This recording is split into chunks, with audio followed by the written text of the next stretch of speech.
Hello dear friends. आज अपना topic है पीडीए से। जो पीडीए में अपना टॉपिक चल रहा है ग्रोथ एंड डेवलपमेंट, जिसका अपन ने सेकंड पार्ट देख लिया अभी पहले। उसमें अभी क्या चल रहा है, ग्रोथ क्राइटेरिया।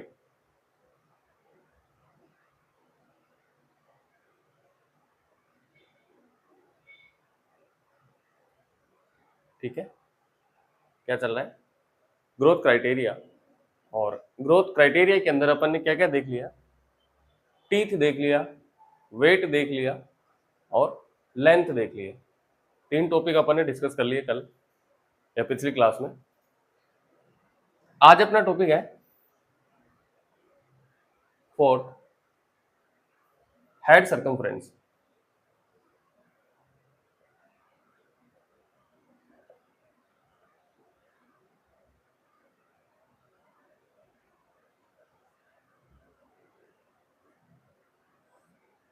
ठीक है, हेड सर्कमफ्रेंस। हेड सर्कमफ्रेंस में अपने को सबसे पहले देखना है कि हेड सर्कमफ्रेंस चेक किससे किया जाता है, कौन से इंस्ट्रूमेंट से किया जाता है। वो किया जाता है इंच टेप से। किससे किया जाता है, इंच टेप के थ्रू अपने को क्या करना है, हेड सर्कमफ्रेंस चेक करना है। ठीक है, नॉर्मल रेंज कितनी होती है हेड सर्कमफ्रेंस की,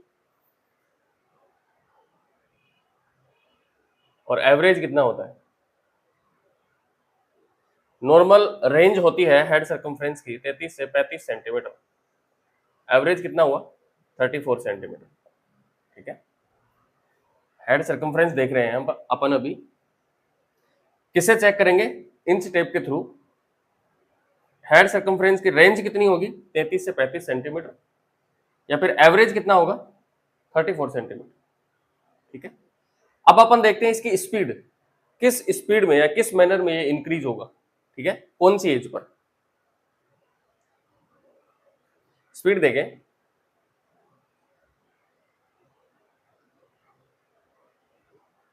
फर्स्ट 3 मंथ में किस मैनर में ये हेड सर्कमफ्रेंस इंक्रीज होगा। नेक्स्ट 4 to 6 मंथ में, एंड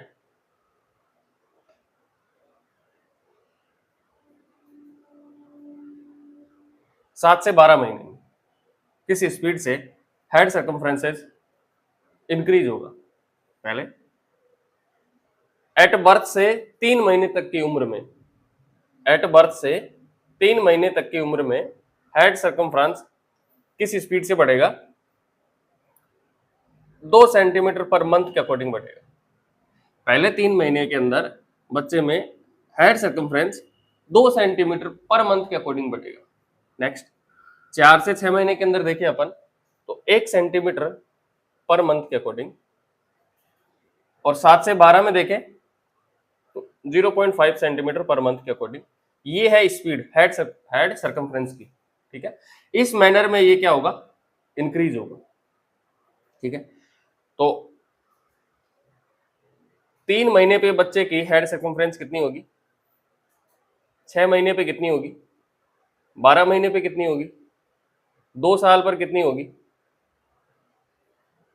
ठीक है, और 12 साल पर कितनी होगी, 3 महीने पे हेड सर्कमफ्रेंस कितनी होगी।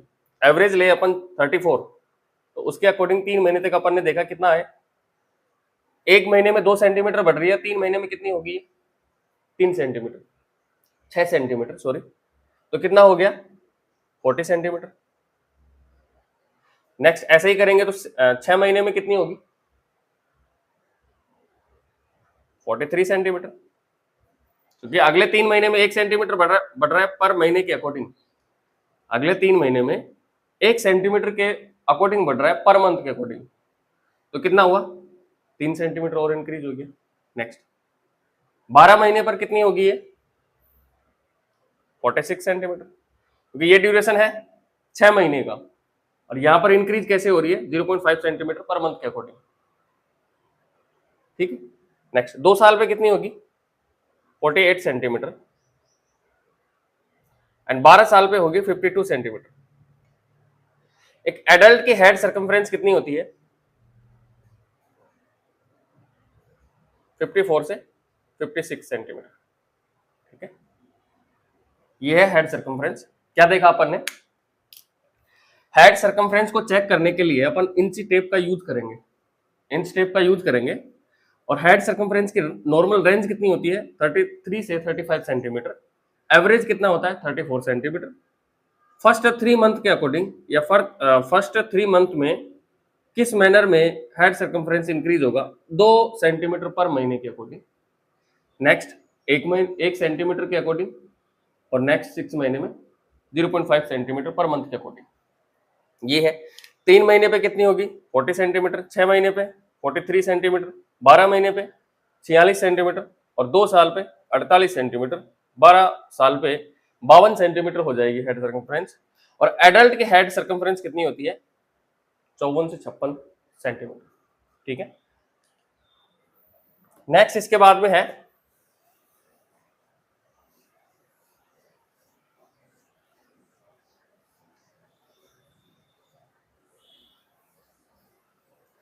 Chest circumference.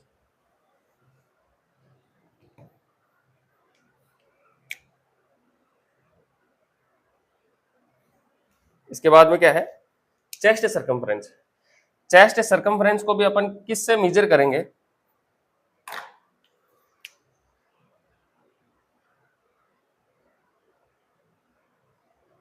इंच टेप के थ्रू। ये क्वेश्चन आता है कि अपन हाइट को कौन से इंस्ट्रूमेंट से मेजर करेंगे, लेंथ को किससे मेजर करेंगे, और चेस्ट सर्कमफ्रेंस को किससे मेजर करेंगे, हेड सर्कमफ्रेंस को किससे मेजर करेंगे, एब्डोमिनल सर्कमफ्रेंस को किससे मेजर करेंगे, या फिर मिड अपर आर्म सर्कमफ्रेंस को किससे मेजर करेंगे? तो अपना टॉपिक है चेस्ट सर्कमफ्रेंस।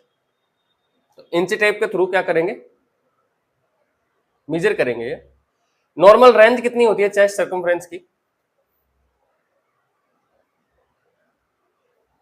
30 से 32 सेंटीमीटर। ठीक है, एवरेज कितनी निकली? 31 सेंटीमीटर। ठीक है, जन्म पर या एट बर्थ मैं बोलूं तो हेड सर्कमफ्रेंस और चेस्ट सर्कमफ्रेंस के अंदर डिफरेंस होता है। हेड सर्कमफ्रेंस चेस्ट सर्कमफ्रेंस की तुलना में 3 सेंटीमीटर ज्यादा होता है। मतलब चेस्ट सर्कमफ्रेंस हेड सर्कमफ्रेंस की तुलना में 3 सेंटीमीटर कम होता है। देखिए 3 सेंटीमीटर लेस देन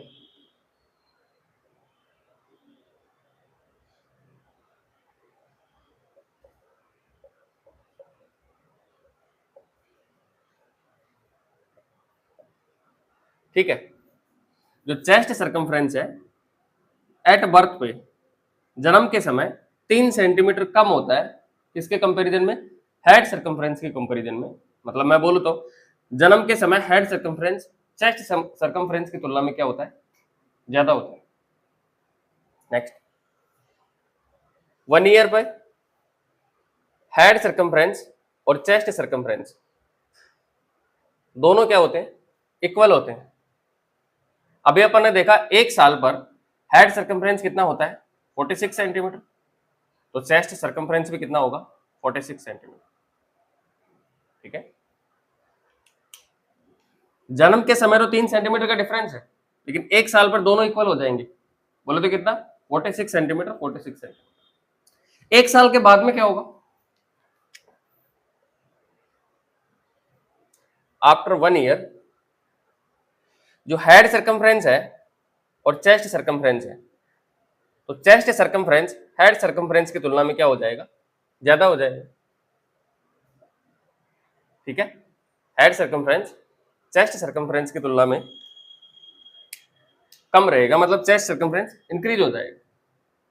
क्या देखा अपन ने चेस्ट सर्कमफ्रेंस के अंदर? किससे मेजर करेंगे? इंच टेप के थ्रू मेजर करेंगे। रेंज कितनी होती है? 30 से 32 सेंटीमीटर, और एवरेज कितनी होती है? 31 सेंटीमीटर। ठीक है, जन्म के समय 3 सेंटीमीटर, जन्म के समय 3 सेंटीमीटर कम होती है चेस्ट सर्कमफ्रेंस हेड सर्कमफ्रेंस की तुलना में। ठीक है, और 1 साल पे अपन देखें तो दोनों इक्वल हो जाते हैं, 46 सेंटीमीटर, 46 सेंटीमीटर। 1 साल के बाद में देखें तो हेड सर्कमफ्रेंस कम हो जाता है, चेस्ट सर्कमफ्रेंस इंक्रीज हो जाता है, बढ़ जाता है। तो चेस्ट सर्कमफ्रेंस क्या होगा? इंक्रीज हो गया। ये है चेस्ट सर्कमफ्रेंस। नेक्स्ट है एब्डोमिनल सर्कमफ्रेंस,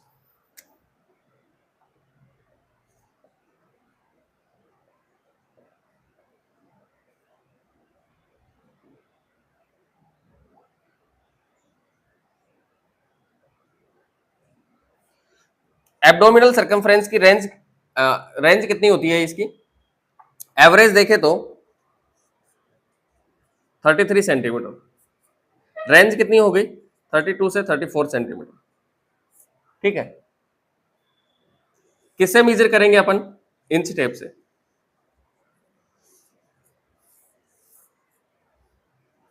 ठीक है, ये है abdominal circumference.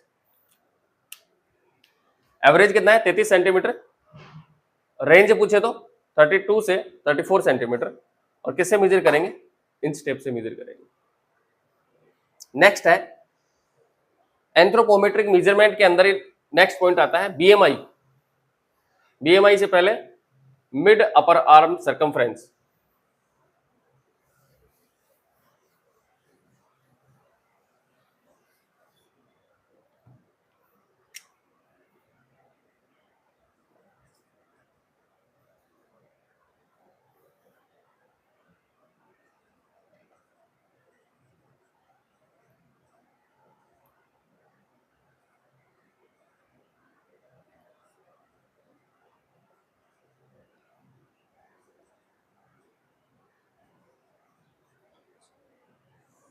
Mid upper arm circumference, mid upper arm circumference को अपन मेजर किससे करेंगे? साकेट टेप से।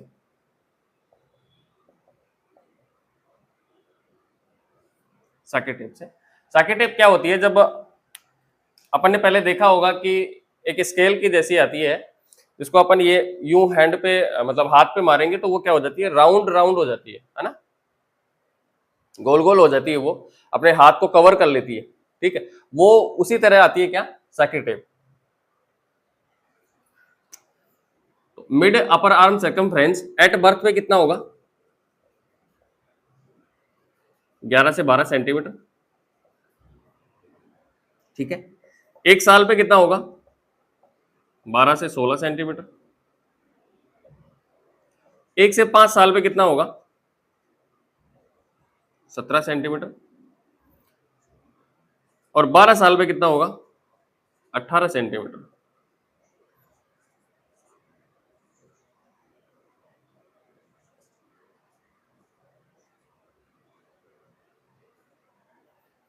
ये है मिड अपर आर्म सर्कमफ्रेंस। किससे मेजर करेंगे? साकेट टेप के थ्रू।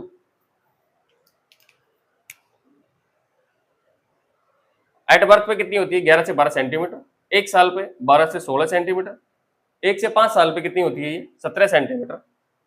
और 12 साल पे 18 सेंटीमीटर। और 15 साल से अधिक देखेंगे तो 22 सेंटीमीटर से ज्यादा होगी। तो ये था मिड अपर आर्म सर्कमफ्रेंस। ठीक है, अब से पहले क्या क्या देखा अपन ने? टीथ देख लिया, वेट देख लिया, हाइट या लेंथ देख लिया, इसके अलावा चेस्ट सर्कमफ्रेंस देख लिया, हेड सर्कमफ्रेंस देख लिया, एब्डोमिनल सर्कमफ्रेंस देख लिया, और ये है मिड अपर आर्म सर्कमफ्रेंस। ठीक है, नेक्स्ट है बीएमआई।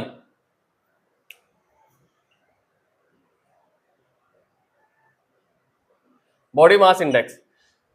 बॉडी मास इंडेक्स को अपन डिटेल में न्यूट्रिशन के अंदर पढ़ेंगे। ठीक है, लेकिन अब ये भी एक ग्रोथ को असेस करने का मेथड है। ठीक है, ग्रोथ का क्राइटेरिया है। तो यहां पर इसको देखें तो क्या है? बीएमआई को मेजर करने का फॉर्मूला क्या होता है?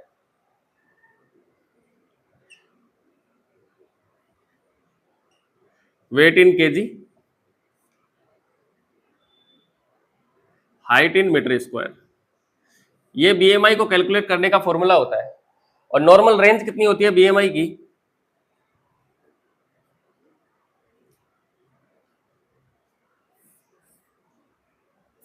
18.5 से 24.99। ठीक है, 18.5 से 24.99, ये इसकी नॉर्मल रेंज होती है बीएमआई की। ठीक है, तो ये था अपना ग्रोथ क्राइटेरिया। ठीक है, ग्रोथ क्राइटेरिया था। अब इसके बाद में क्या है? Developmental milestone. नेक्स्ट टॉपिक है developmental milestone.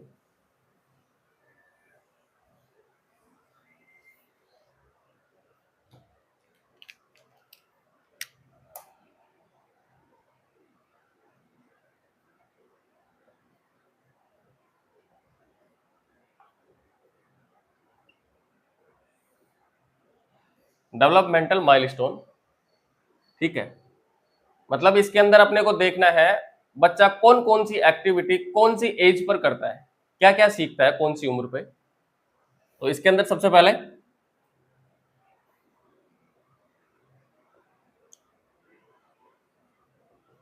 Social smile,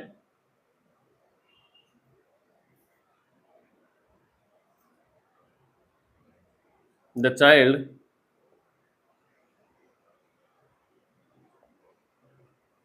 recognize to mother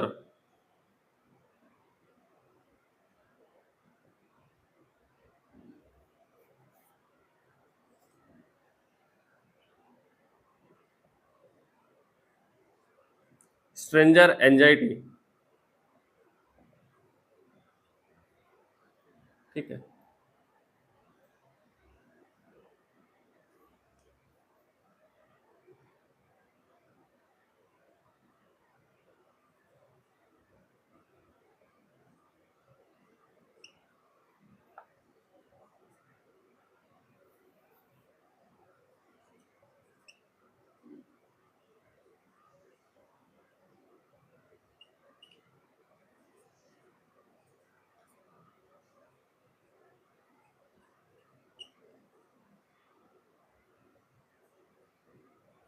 देखिए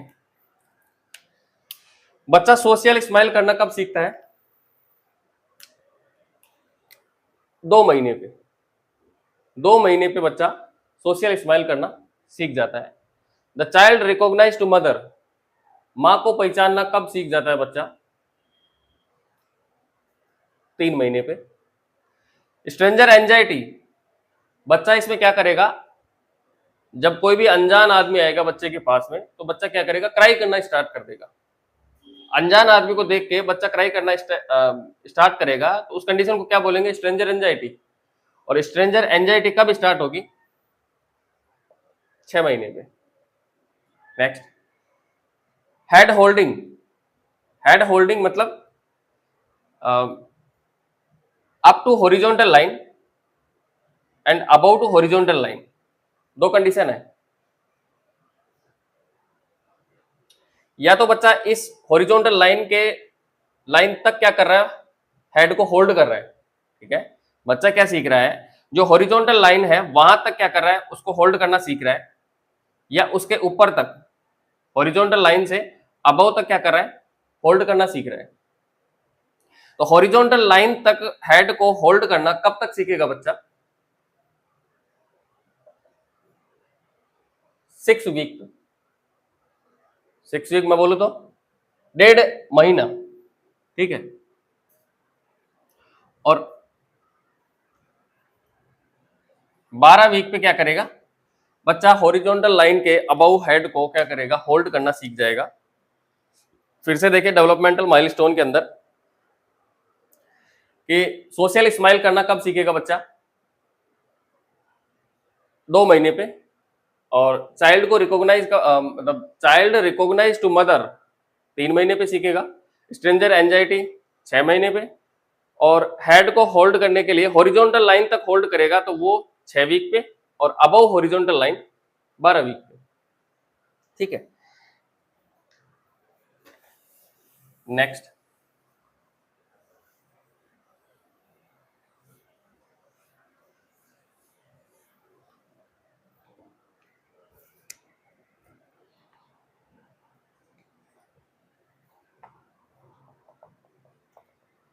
sitting without support,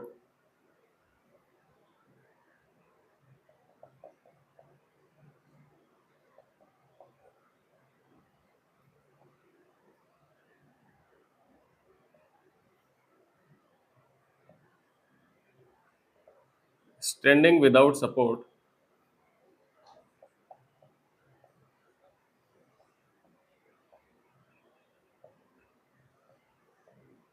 standing with support,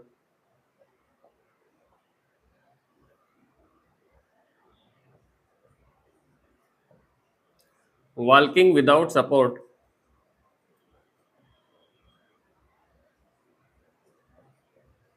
walking with support,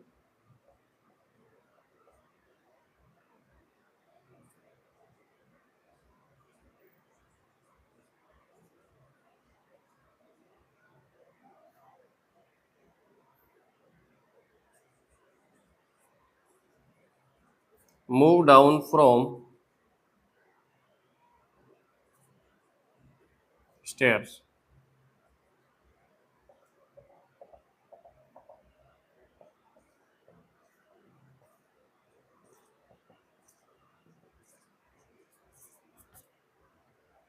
ठीक है। सिटिंग विदाउट सपोर्ट, बिना किसी सपोर्ट के बच्चा कब बैठना स्टार्ट कर देगा? 5 महीने पे। 5 महीने पे बच्चा with support, sitting with support, support के साथ में बच्चा बैठना स्टार्ट कर देगा कितने टाइम पे? 5 महीने पे।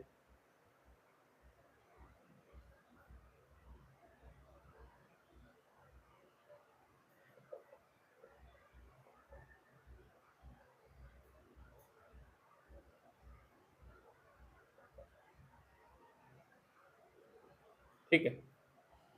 सिटिंग विद सपोर्ट 5 महीने पे, सिटिंग विदाउट सपोर्ट ये कितने टाइम पे करेगा? 8 महीने पे।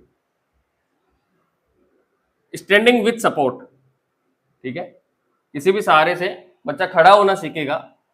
ठीक है, कितने टाइम पे सीखेगा वो? 9 महीने पे। स्टैंडिंग विदाउट सपोर्ट 12 महीने पे। वॉकिंग विथ सपोर्ट, ठीक है, किसी के सहारे से चलना सीखेगा वो कितने टाइम पे सीखेगा? 12 महीने पे। और वॉकिंग विदाउट सपोर्ट वो कब सीखेगा? 13 से 15 महीने पे। क्लिम द स्टेयर, ठीक है, सीढ़ी चढ़ना कब सीखेगा बच्चा? सीढ़ियों को चढ़ना कब सीखेगा? तो वो सीखेगा 2 साल पे। बेबी 2 साल पे क्या करना सीखेगा? सीढ़ियों को चढ़ना सीख जाएगा। और मूव डाउन फ्रॉम स्टेयर, सीढ़ी उतरना कब सीखेगा वो? 4 ईयर पर। ठीक है, नेक्स्ट।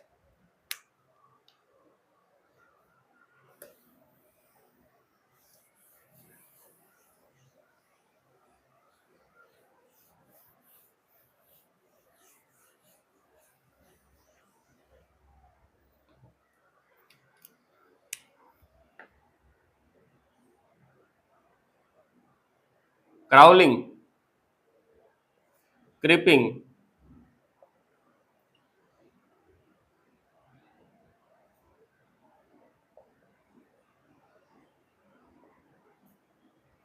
टॉयलेट रनिंग,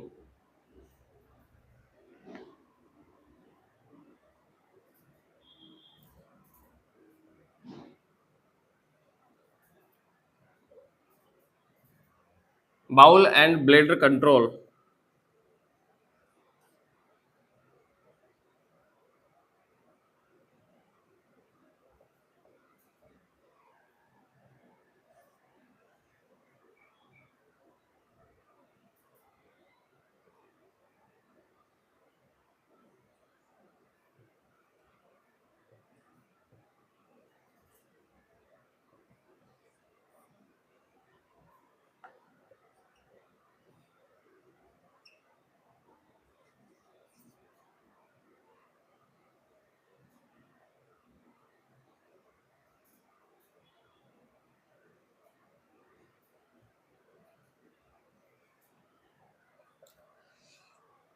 क्राउलिंग कब सीखेगा? क्राउलिंग का मतलब होता है चेस्ट के बल पे चलना। ठीक है, बच्चा जो रेंग रेंग के चलेगा ना, उस कंडीशन को बोलेंगे क्राउलिंग। तो क्राउलिंग कब सीखेगा बच्चा? 8 मंथ पर। क्रिपिंग, क्रिपिंग मतलब घुटनों के बल पे चलना सीखेगा। ठीक है, चाइल्ड क्या करेगा? घुटनों के बल पे चलना सीखेगा, वो होगा 8 मंथ पर। 8 महीने की उम्र पर बच्चा घुटनों के बल पे चलना सीख जाता है।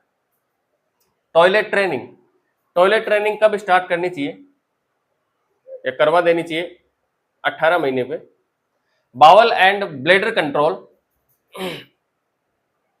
बावल एंड ब्लेडर कंट्रोल के अंदर देखें तो एट डे और एट नाइट, दिन के समय कब ट्रेन करना चाहिए और राइट के समय मतलब नाइट के समय कब स्टार्ट करनी चाहिए, दिन के समय कब स्टार्ट करनी चाहिए और नाइट के समय कब स्टार्ट करनी चाहिए। तो 2 साल पे बाउल एंड ब्लेडर कंट्रोल दिन के समय स्टार्ट करवा देनी चाहिए और नाइट के टाइम पे 3 साल पर। ठीक है। और राइडिंग ट्राई साइकिल, 3 पहिए वाली साइकिल चलाना कब सीखेगा बच्चा? तो चाइल्ड सीख जाता है ट्राई साइकिलिंग मतलब 3 पहिए वाली साइकिल चलाना 3 साल पर। ठीक है। नेक्स्ट है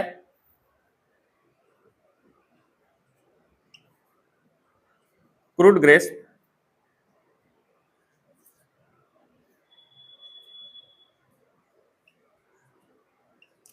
pincer grasp, mature pincer grace.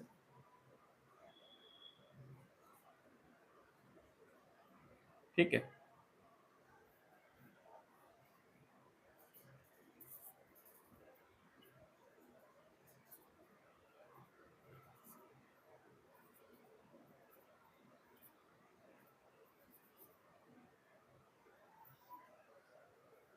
Grasp, crude grasp, pincer grasp या mature grasp, mature pincer grasp. Grasp का मतलब होता है पकड़ना। ठीक है। आगे अपने एक टॉपिक आएगा रिफ्लेक्स वाला। ठीक है, न्यूनेटल रिफ्लेक्स वाला। तो उसके अंदर अपने अपन देखेंगे एक आता है पामर रिफ्लेक्स। पामर रिफ्लेक्स के अंदर क्या होता है, जब बच्चे को अपन बच्चे की हथेली पे कोई ऑब्जेक्ट रखेंगे तो वो क्या करेगा, ऑटोमेटिकली उसको पकड़ेगा। ठीक है। और वो 1 से 4 महीने के अंदर आ जाता है, मतलब डिसअपियर हो जाता है बाद में। ठीक है। ये है क्रूड ग्रेस्प। ग्रेस्प का मतलब तो हो गया पकड़ना। ठीक है। और ये है क्रूड ग्रेस्प।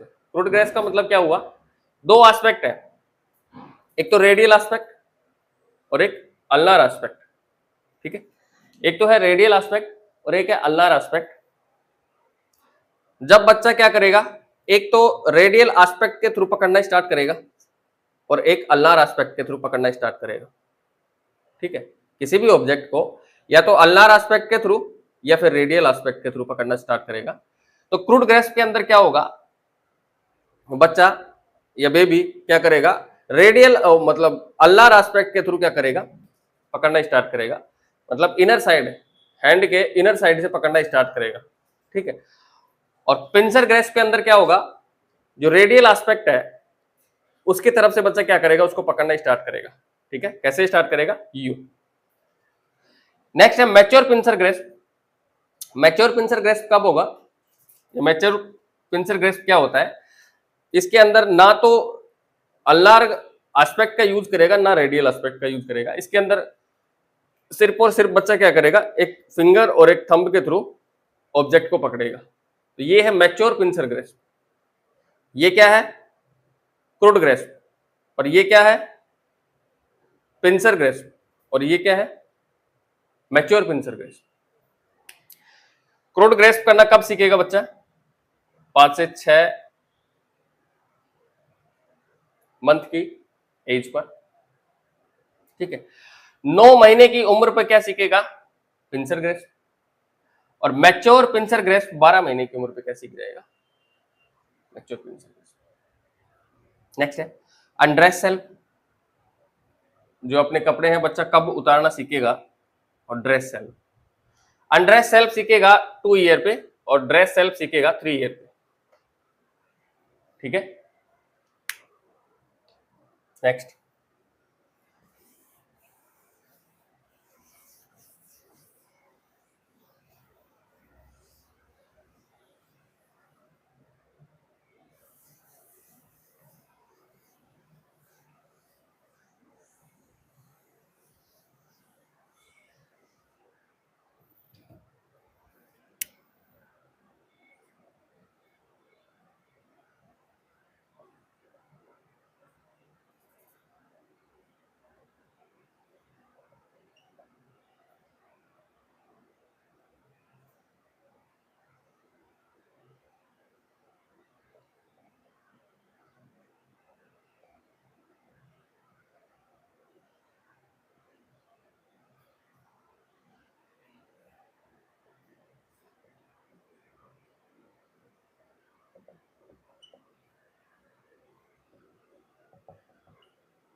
ठीक है।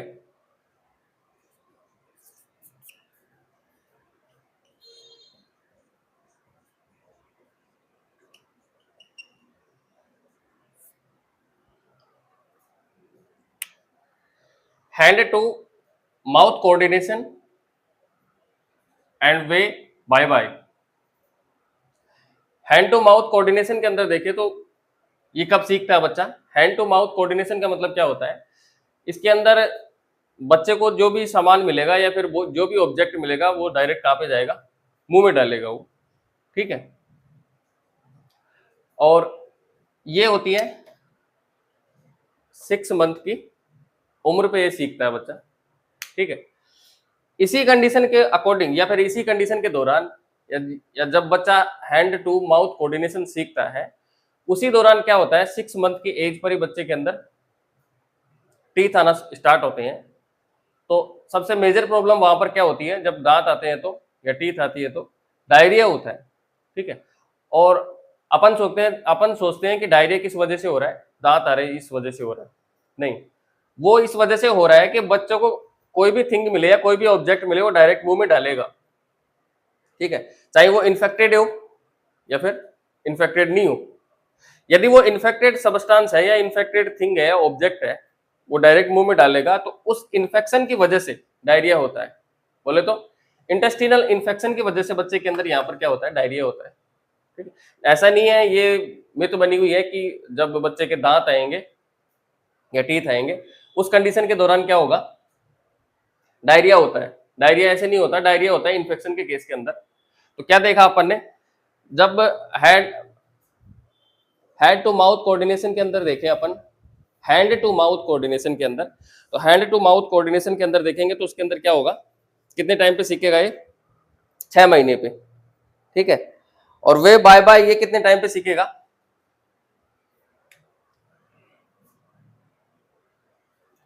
9 मंथ में, ठीक है। नेक्स्ट है बाय बाय करना सीख जाएगा बच्चा, ठीक है। Can drink milk with holding cup, cup को पकड़ के वो क्या करना सीखेगा, दूध पीना सीखेगा। ये कितने टाइम पे सीखेगा, 15 महीने की एज पे। कैन ईट विथ स्पून, चम्मच की हेल्प से क्या करेगा, वो खाना खाना सीखेगा, वो होगा 18 महीने की एज पे। Next, gender recognisation, gender recognisation वो कितने टाइम पे होगा, 3 ईयर। मतलब 3 साल तक तो बच्चे को पता ही नहीं अपन क्या है, मेल है फीमेल है, तो वो कब सीखेगा, 3 साल तक। जैसे ही 3 साल की एज होगी तब उसको पता चल जाएगा हाँ मैं कौन हूं, ठीक है। तो जेंडर रिकॉग्नाइजेशन कब पता होगा बच्चे को, ये कब स्टार्ट होगा, 3 साल पर। नेक्स्ट है लैंग्वेज डेवलपमेंट। लैंग्वेज डेवलपमेंट के अंदर फर्स्ट पॉइंट है कूइंग साउंड।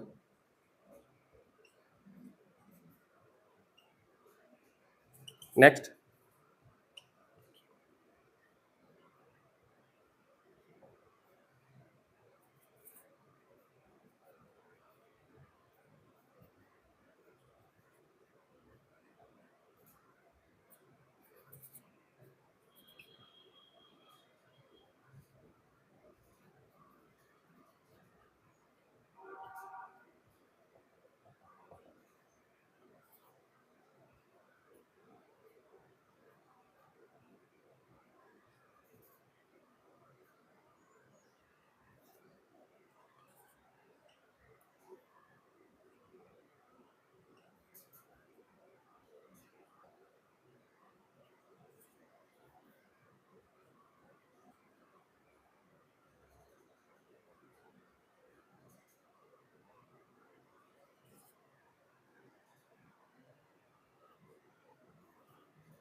ठीक है।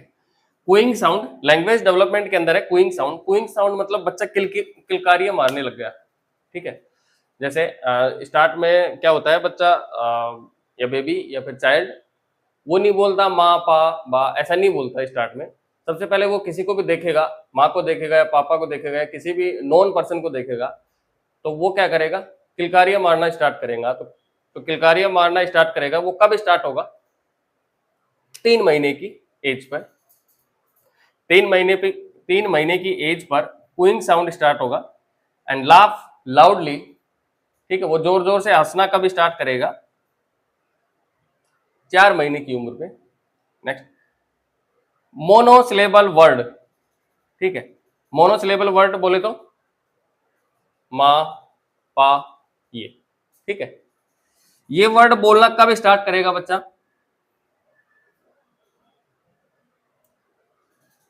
6 महीने की उम्र पे। बाइसिलेबल,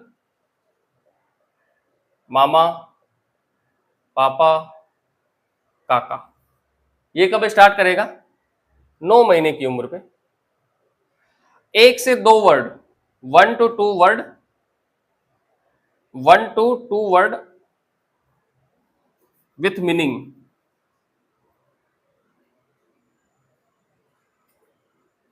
ये कब स्टार्ट करेगा? 1 साल की उम्र पे। और सिंपल सेंटेंस बोलना कब स्टार्ट करेगा? 2 साल की उम्र पे। Ask the question, child question करना कब स्टार्ट करेगा? 3 साल की उम्र पे। और टेल्स द स्टोरी, कहानियां बोलना कब स्टार्ट करेगा या कहानियां कहना सुनाना कब स्टार्ट करेगा? ये 4 साल की उम्र पे, ठीक है। तो ये थे डेवलपमेंटल माइलस्टोन, ठीक है। कई बार यूनिवर्सिटी लेवल पे क्वेश्चन आता है कि डेवलपमेंटल माइलस्टोन है, उसको डिस्कस कीजिए एज ग्रुप के अकॉर्डिंग।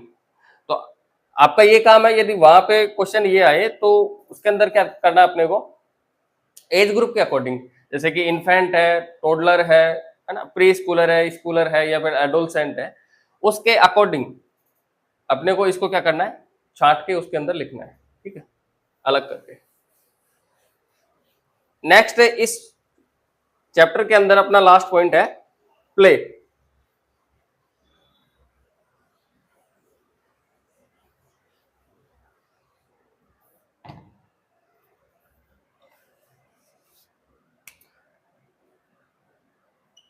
प्ले, सबसे पहले तो प्ले जरूरी क्यों है? खेलना जरूरी क्यों है?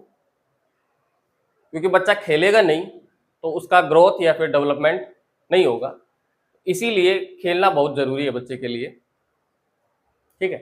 तो जो प्ले है वो 5 प्रकार के हैं, या फिर इसी को जो यूनिवर्सिटी लेवल पे क्वेश्चन आता है ये कि स्टेज ऑफ प्ले या टाइप ऑफ प्ले, वही क्वेश्चन है ये। First,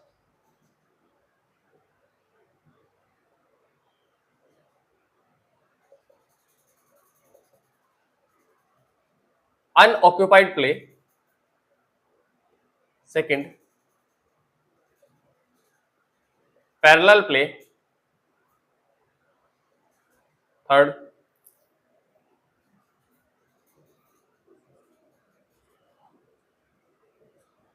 cooperative.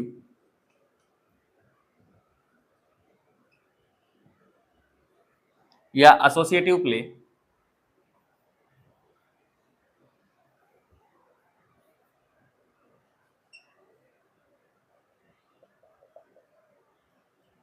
सॉलिटरी प्ले, या इसी को बोलते हैं ऑनलुकर प्ले।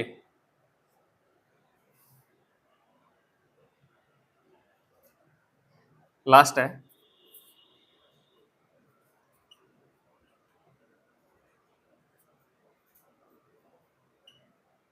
कंपिटेटिव प्ले, ठीक है। प्ले कितने टाइप के हो गए या स्टेज कितनी होगी?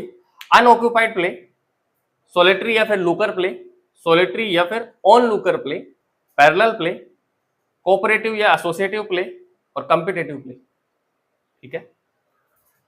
अनऑक्यूपाइड प्ले के अंदर क्या होगा? एट बर्थ से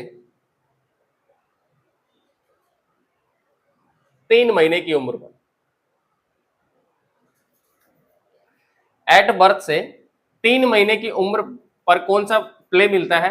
अनऑक्यूपाइड प्ले मिलता है, ठीक है, खेल खेलता है वो। इसके अंदर क्या होता है? इसके अंदर किसी भी जो ऑब्जेक्ट है खेलने के लिए, जो भी कोई ऑब्जेक्ट काम में लेते हैं बच्चे, वो कोई भी ऑब्जेक्ट बच्चा काम में नहीं लेगा, ठीक है। तो इसके अंदर करेगा क्या? बच्चा सिर्फ और सिर्फ इसके अंदर बॉडी के मूवमेंट को या फिर बॉडी पार्ट के मूवमेंट को सीखता है, जैसे कि हैंड का मूवमेंट हो गया, लेग्स का मूवमेंट हो गया और हेड का मूवमेंट हो गया, ठीक है। ये मूवमेंट कौन से प्ले के अंदर सीखता है बच्चा? अनऑक्यूपाइड प्ले के अंदर। और कब तक? एट बर्थ से 3 महीने तक की उम्र। नेक्स्ट है सोलेटरी या फिर ऑन लुकर प्ले। सोलेटरी या फिर ऑन लुकर प्ले कौन सी एज ग्रुप के अंदर, क्वेश्चन तो ये आता है सबसे पहले कौन सी एज ग्रुप के अंदर कौन सा प्ले होता है। तो सोलेटरी प्ले या फिर ऑन लुकर प्ले कौन सी एज ग्रुप के अंदर देखा जाता है, वो देखा जाता है इन्फेंट एज ग्रुप के अंदर। ठीक है, इन्फेंट बोले तो first year of the life. ठीक है, तो इसके अंदर सोलेटरी प्ले देखा जाता है किसके अंदर? इन्फेंट्स के अंदर। ठीक है, इसके अंदर क्या होगा, सपोज ये दो बच्चे हैं, एक का नाम एम है और एक का नाम एन है। ठीक है, तो इसके अंदर क्या होगा कि बच्चा अपना जो भी थिंग है, जो भी वस्तु से जो बच्चा खेल रहे हैं, ठीक है, किसी भी ऑब्जेक्ट के थ्रू बच्चे खेल रहे हैं, तो वो ऑब्जेक्ट शेयर नहीं करेंगे। ठीक है, ये बच्चा इसको अपनी ऑब्जेक्ट शेयर नहीं करेगा और ये बच्चा इसको अपनी ऑब्जेक्ट शेयर नहीं करेगा। तो सोलिटरी या फिर लुकर प्ले के, ऑन लुकर प्ले के अंदर क्या है, ये इन्फेंट एज ग्रुप के अंदर मिलता है। दूसरा, इसके अंदर बच्चे हैं जो अपनी जो खेलने के जो ऑब्जेक्ट है उसको शेयर नहीं करते। ठीक है, तो ये है किसके अंदर? सोलिटरी प्ले के अंदर। नेक्स्ट है पैरेलल प्ले, नहीं सॉरी, ये सोलिटरी प्ले है वो सिर्फ और सिर्फ किसके अंदर होता है? इन्फेंट एज ग्रुप के अंदर होता है, और इसके अंदर ये नहीं आएगा क्योंकि ये तो एक पैरेलल प्ले हो गया। सोलिटरी प्ले के अंदर क्या होगा, या ऑन लुकर प्ले के अंदर इन्फेंट एज ग्रुप के अंदर ही मिलेगा, लेकिन इसके अंदर क्या होता है कि बच्चे को कोई भी ऐसा अट्रैक्टिव ऑब्जेक्ट दे जिससे क्या हो, ऑटोमेटिक खुद ही खेलता रहे। जैसे कि एग्जांपल के लिए मैं बताऊं, पालने के अंदर जब अपन बच्चे को क्या करेंगे, लिटाएंगे। पालने के अंदर जब बच्चे को लिटाएंगे तो उसके ऊपर अपन अट्रैक्टिव कोई भी थिंग बांधेंगे, ठीक है, वहां पे ऊपर की तरफ, तो या फिर कलरफुल कोई भी थिंग बांधेंगे, तो वो क्या करता है, उस थिंग को देख के वो क्या करता है, ऑटोमेटिकली खेलता रहता है। तो वो है ऑन लुकर या फिर सोलिटरी प्ले। फिर से सुने, सोलिटरी या फिर on looker play infantile age group के अंदर मिलता है, और इसके अंदर बच्चे को ऐसा कोई भी अट्रैक्टिव थिंग दिया जाता है जिसके थ्रू क्या होता है, या फिर उसको देख के बच्चा क्या करता है, ऑटोमेटिकली खुद ही खेलता है। नेक्स्ट है पैरेलल प्ले, इसके अंदर आएगा वो पैरेलल प्ले कौन सी एज ग्रुप के अंदर आता है? सबसे पहले क्वेश्चन तो यही आता है, टोडलर एज ग्रुप के अंदर। टोडलर एज ग्रुप बोले तो 1 से 3 साल तक की उम्र। इसके अंदर क्या होगा, जब दो बच्चे खेलते हैं तो एक अपनी थिंग को दूसरे को नहीं देगा और दूसरा पहले वाले को नहीं देगा। मतलब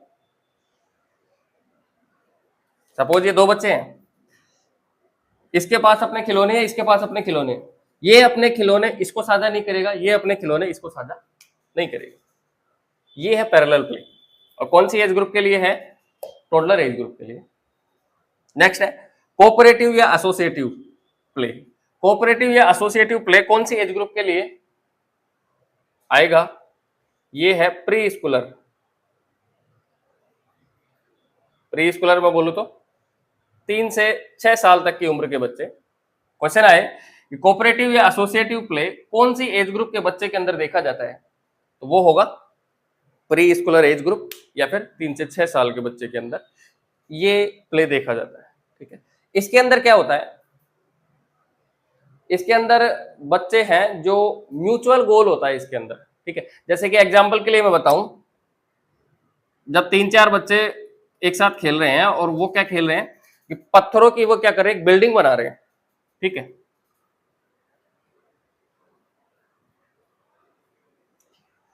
इसके अंदर क्या करेंगे, कोऑपरेटिव या फिर एसोसिएटिव प्ले के अंदर बच्चे मिलजुल के खेलेंगे। ठीक है, अपनी थिंग्स को क्या करेंगे, या अपनी ऑब्जेक्ट को या फिर खिलौनों को क्या करेंगे, वो शेयर करेंगे। ठीक है, और उनका म्यूचुअल गोल होगा, है ना। इनका म्यूचुअल गोल क्या है, यहाँ पे बिल्डिंग बनाना पत्थर की, तो ये एक म्यूचुअल गोल हो गया बच्चे का। तो फिर से सुने, एसोसिएटिव या फिर कोऑपरेटिव प्ले कौन सी एज ग्रुप के अंदर देखा जाएगा? प्री स्कूलर एज ग्रुप के अंदर देखा जाएगा, बोले तो 3 से 6 साल तक की उम्र वाले बच्चों के अंदर। और इसके अंदर जो भी बच्चे खेल खेलते हैं तो वो अपनी ऑब्जेक्ट्स को या फिर खिलौनों को साझा करते हैं। ठीक है, और इनका म्यूचुअल गोल होता है। ठीक है, सभी मिलकर एक गोल रखते हैं, एक गोल सेट करते हैं, उसी पे वो क्या करते हैं, खेलते हैं। ठीक है, नेक्स्ट है कॉम्पिटिटिव प्ले। कॉम्पिटिटिव प्ले कौन सी एज ग्रुप के बच्चों के अंदर मिलता है? कॉम्पिटिटिव प्ले मिलता है Schuler and adolescent. Schuler and adolescent मैं बोलूं तो 6 से 12 साल और 12 से 18 साल, 13 से 18 साल। इस एज ग्रुप के बच्चों के अंदर 6 से और 18 साल के एज ग्रुप के बच्चों के अंदर कौन सा प्ले मिलता है? Competitive play. मतलब प्रतिस्पर्धा की उनको अंदर प्रतिस्पर्धा की उनके अंदर भावना होती है, जैसे कि क्रिकेट हो गया या फिर फुटबॉल हो गया, हारने जीतने की भावना होती है उसके अंदर, या फिर प्रतिस्पर्धा की भावना होती है। वो गेम होता है कौन सा? Competitive play. एक बार फिर से सुने, प्ले क्या होता है? बच्चे की ग्रोथ एंड डेवलपमेंट के लिए प्ले रिक्वायर्ड है, ठीक है। प्ले की स्टेज या टाइप कितने होते हैं? प्ले की 5 स्टेज होती है या फिर 5 टाइप होते हैं। फर्स्ट वन अनऑक्यूपाइड प्ले, जिसके अंदर बच्चा क्या करेगा? अनऑक्यूपाइड प्ले के अंदर बच्चा सिर्फ बॉडी के मूवमेंट को सीखेगा, और जन्म से 3 साल तक की एज के अंदर ये क्या होता है? अनऑक्यूपाइड खेल खेलता है बच्चा। नेक्स्ट सोलेटरी या ऑन लुकर प्ले के अंदर क्या होता है? सोलेटरी या ऑन लुकर प्ले कौन से एज ग्रुप के अंदर मिलता है? इन्फेंटाइल एज ग्रुप के अंदर मिलता है। इन्फेंटाइल एज ग्रुप में बोलूं तो 1 ईयर ऑफ द लाइफ, ठीक है। और इसके अंदर क्या होता है कि कोई भी अट्रैक्टिव थिंग बच्चे को देते हैं तो उससे क्या होता है, वो उसको देखकर खुद ही खेलता है, ठीक है, हंसता है वो अपने हिसाब से। वो हो गया सोलेटरी या फिर ऑन लुकर प्ले। थर्ड है पैरेलल प्ले। पैरेलल मतलब समानांतर, पैरेलल बोले तो समानांतर। तो इसके अंदर ये कौन सी एज ग्रुप के अंदर मिलता है? ये मिलता है टोडलर एज ग्रुप के अंदर। टोडलर बोले तो 1 से 3 साल तक की उम्र। और इसके अंदर बच्चे क्या करते हैं? अपने जो खिलौने हैं वो साझा नहीं करते। नेक्स्ट है कोऑपरेटिव या फिर एसोसिएटिव प्ले। कोऑपरेटिव या associative play pre Schuler age group के अंदर मिलता है। और प्री स्कूलर एज ग्रुप बोले तो 3 से 6 साल तक की उम्र, ठीक है, 3 से 6 साल तक की उम्र। और इसके अंदर क्या होता है? बच्चों का म्यूचुअल गोल होता है, साथ में मिलकर क्या करते हैं? खेलते हैं, ठीक है। और क्योंकि वर्ड एसोसिएशन या एसोसिएटिव या फिर कोऑपरेटिव इससे निकल रहा है कि मिलजुल के खेल रहे हैं, वो अपने ऑब्जेक्ट को क्या कर रहे हैं? साझा कर रहे हैं, और एक म्यूचुअल गोल होता है। Next competitive play.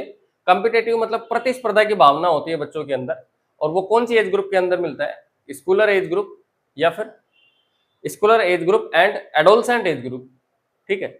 इस एज ग्रुप के अंदर क्या मिलता है? ये 6 से 12 साल और 13 से 18 साल तक की वर्ष की उम्र के अंदर कॉम्पिटिटिव प्ले मिलता है। फॉर एग्जाम्पल के लिए जैसे कि क्रिकेट खेलना, फुटबॉल खेलना, तो उसके अंदर क्या होती है? प्रतिस्पर्धा होती है। तो ये अपना चैप्टर था कौन सा? ग्रोथ एंड डेवलपमेंट, ठीक है। तो ग्रोथ एंड डेवलपमेंट का ये क्या था? लास्ट टॉपिक था प्ले। नेक्स्ट जो अपना टॉपिक होगा फिजिकल एग्जामिनेशन, ठीक है। Thank you.